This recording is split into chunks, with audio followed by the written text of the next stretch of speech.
مکہ سے 1 کلومیٹر کے فاصلے پر ایک کنواں حدیبیہ کے نام سے مشہور ہے۔ ایگزیکٹ اسی لوکیشن پر مدینہ کے مسلمان اور مکہ کے مشرکین کے درمیان 628 کو ایک معاہدہ ہوا جسے کہتے ہیں صلح حدیبیہ۔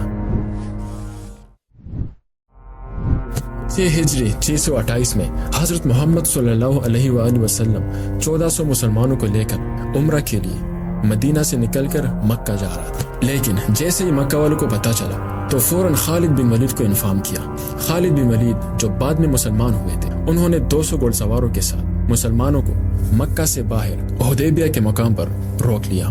تو آپ صلی اللہ علیہ وآلہ وسلم نے ان کے ایمبیسڈر سفیر سے کہا کہ جاؤ اور مکہ والوں سے کہو کہ ہم صرف اور صرف یہاں عمرہ کے لیے آئے ہیں۔ تو وہ سفیر واپس گیا۔ 1 منٹ، مسلمان اس بار عمرہ کے لیے کیوں جا رہے تھے، باقی سال کیوں نہیں؟ اصل میں عرب میں جتنے بھی مختلف مذہبوں کے لوگ تھے، سارے اپنے اپنے خداؤں کا مکہ میں عبادت کرتے تھے، اور مسلمان ان کے کرتوتوں کے بہت سخت خلاف تھے، جس کی وجہ سے مسلمانوں پر پابندی لگائی تھی کہ تم لوگ مکہ نہیں آؤ گے۔ تو اسی سال ہمارے نبی نے ایک خواب دیکھا تھا کہ وہ اپنے صحابوں کے ساتھ مکہ کا طواف کر رہے ہیں۔ تو اس خواب کو پورا کرنے کے لیے وہ 1400 مسلمانوں کو لے کر مکہ روانہ ہو۔ Now back to the topic. تو ایمبیسڈر جیسے ہی مکہ پہنچا تو مکہ والوں سے کہا کہ میں نے روم اور ایران کے بادشاہوں کو دیکھا ہے، اور اس طرح بہت بڑے بڑے اور مالدار بادشاہوں کو بھی دیکھا ہے، لیکن میں نے محمد جیسا عظیم بادشاہ کبھی نہیں دیکھا۔ ان کے فالورز ان کا ہر حکم مانتا ہے، اور جب وہ بات کرتے ہیں تو ان کے فالورز اس میں کبھی دخل اندازی نہیں کرتے۔ ایسے فالور سے لڑنا شیر کے منہ میں ہاتھ ڈالنے جیسا ہے۔ میں تو کہتا ہوں ان کی بات مان لو، لیکن انہوں نے بات نہیں مانی۔ تو رسول اللہ صلی اللہ علیہ وآلہ وسلم نے اپنی طرف سے 3 ایمبیسڈرز کو مکہ بھیجے، لیکن انہیں واپس کر دیا گیا۔ تو آخر کار حضرت محمد صلی اللہ علیہ وآلہ وسلم نے حضرت عمر کو سفیر کے طور پر بھیجنے کا ارادہ کیا۔ ان دنوں میں مکہ والے جب بھی کسی مسلمان کو دیکھتے ان پر پتھر برساتے، مارتے، پیٹتے اور اپنا غلام بنا لیتے تھے۔ تو پھر حضرت عمر رضی اللہ تعالیٰ عنہ نے کہا کہ میرا کوئی بھی اتنا اسٹرانگ رشتہ دار نہیں ہے مکہ میں جو میری پروٹیکشن کر سکے، کیونکہ حضرت عمر کا تعلق قریش میں بنی عدی سے تھا۔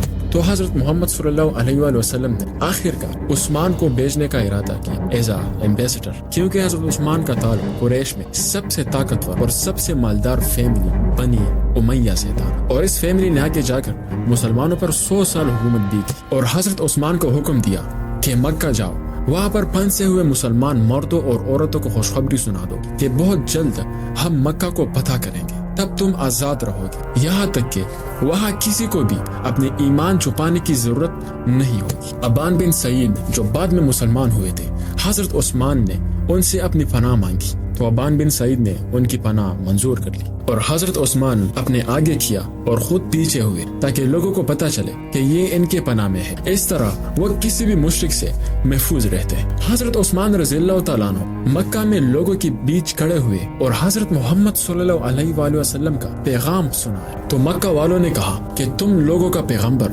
ہماری مرضی کے بغیر مکہ میں داخل نہیں ہو سکتے، ہاں تم چاہو تو طواف کر سکتے ہو۔ تو حضرت عثمان رضی اللہ تعالیٰ عنہ نے جواب دیا کہ یہ کیسے ممکن ہے کہ میں اپنے نبی کے بغیر عمرہ کر لوں۔ ان سب کے بعد حضرت عثمان رضی اللہ تعالیٰ عنہ کا نہ تو کوئی پتہ چلا اور نہ وہ واپس آئے۔ تو ان سچویشن میں کسی نئی خبر اڑائی کہ مکہ والوں نے حضرت عثمان رضی اللہ تعالیٰ عنہ کو شہید کر دیا ہے۔ تو آپ صلی اللہ علیہ وآلہ وسلم نے جلدی ایک میٹنگ بلائی۔ اس میٹنگ میں حضرت عمر رضی اللہ تعالیٰ عنہ اور باقی تمام صحابہ موجود تھے۔ تو آپ صلی اللہ علیہ وآلہ وسلم نے فرمایا کہ مجھے اللہ کی طرف سے تم لوگوں سے بیعت لینے کا حکم ملا ہے۔ تو حضرت عمر رضی اللہ تعالیٰ عنہ نے بیعت کا اعلان کیا، اور باقی وہ تمام مسلمان جو عمرہ کے لیے نکلے تھے حضرت محمد صلی اللہ علیہ وآلہ وسلم کی میٹنگ میں حاضر ہوئے۔ تو حضرت محمد صلی اللہ علیہ وآلہ وسلم نے سب کو جہاد کی دعوت دی کہ ہم میں سے کوئی بھی پیچھے نہیں ہٹے گا، ہم لڑیں گے۔ اور صحابہ کرام نے آپ صلی اللہ علیہ وآلہ وسلم کی ان باتوں پر بیعت کی۔ نمبر 1، کسی بھی حالت میں آپ کو اکیلا چھوڑ کر نہیں بھاگیں گے۔ نمبر 2، فتح حاصل کریں گے یا شہید ہو جائیں گے۔ لیکن سوال یہ ہے کہ اس بار محمد صلی اللہ علیہ وآلہ وسلم بیعت کیوں لے رہے تھے؟ اب باقی بھی تو جنگیں ہوئی ہیں، جیسے بدر،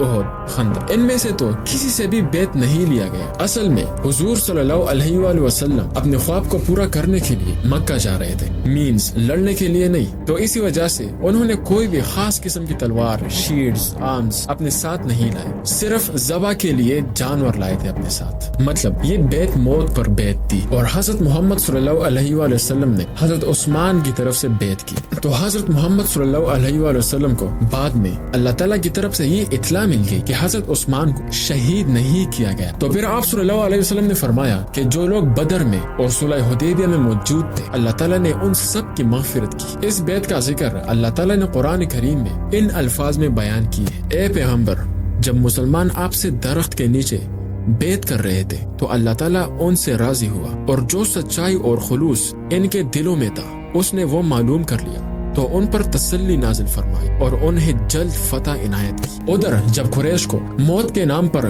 بیعت کا پتہ چلا تو وہ سارے خوفزدہ ہوئے اور ڈر کی وجہ سے اس ٹینشن میں پڑ گئے کہ اگر ہم انہیں اجازت دیں تو وہ مکہ کو فتح کریں گے، اگر اجازت نہیں دیں تب بھی وہ حملہ کریں گے. اس ٹینس سچویشن میں وہاں پر موجود لوگوں کے درمیان کچھ لوگ بہت عقل مند تھے تو انہوں نے قریش کو صلح کرنے کا مشورہ دیا. تو قریش والوں نے سہیل بن عمر کو بھیجا اور ان کے ساتھ 2 آدمی اور بھی تھے. جب سہیل بن عمر آپ صلی اللہ علیہ وآلہ وسلم کے پاس پہنچے تو صلح پر بات چیت شروع کی. اس معاہدے میں یہ شرائط لکھی گئی تھی: نمبر 1، 10 سال تک کوئی بھی لڑائی نہیں ہوگی. نمبر 2، جو بھی کوئی مشرک یا مسلمان مکہ سے بھاگ کر مدینہ آئے تو ان کو واپس کر دیا جائے گا، بٹ جو بھی کوئی مدینہ کے آدمی اسلام کو چھوڑ کر مکہ آئے تو انہیں واپس نہیں کیا جائے گا. نمبر 4، کوئی بھی شخص، خاندان یا کوئی بھی قبیلہ اگر مسلمانوں کا ساتھی بننا چاہے تو بن سکتے ہیں، لیکن اگر کوئی قبیلہ، خاندان یا کوئی شخص اگر مشرکین کا ساتھی بننا چاہے تو بن سکتے ہیں. نمبر 5، مسلمان اس بار بغیر عمرہ کر کے واپس جانا ہو،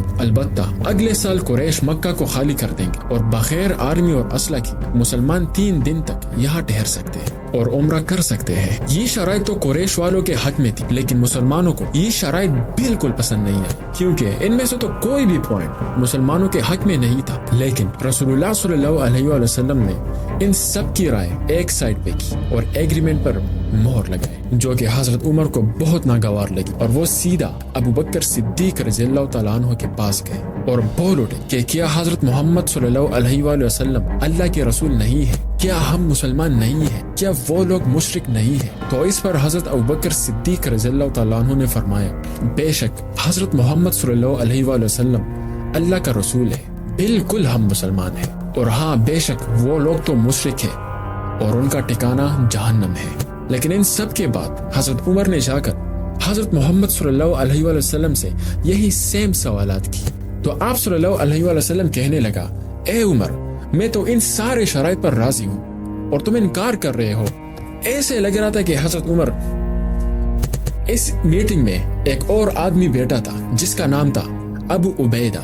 وہ غصے میں آ کر بول اٹھے: اے عمر، جو اللہ کے رسول فرما رہے ہیں کیا تم وہ نہیں سن رہے ہیں؟ ہم شیطان مردود سے اللہ کی فنا مانگتے ہیں. ان سب کے بعد حضرت عمر کو بہت تکلیف ہوئی ان باتوں پر جنہوں نے کی تھی، مگر اپنی اس گفتگو کی خوف کی وجہ سے ہمیشہ روزے رکھتا رہا، نمازیں پڑھتا رہا اور غلام آزاد کرتا رہا. ایسے مسلمان تھے وہ. How حضرت عمر رضی اللہ تعالیٰ عنہ became a Muslim leader in Islamic world.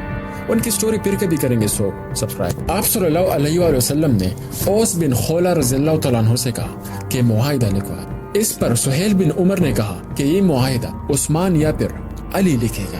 پھر حضرت علی کو حکم دیا کہ لکھو: بسم اللہ الرحمن الرحیم، میں شروع کرتا ہوں اللہ کے نام سے جو بڑا مہربان نہایت رحم والا ہے.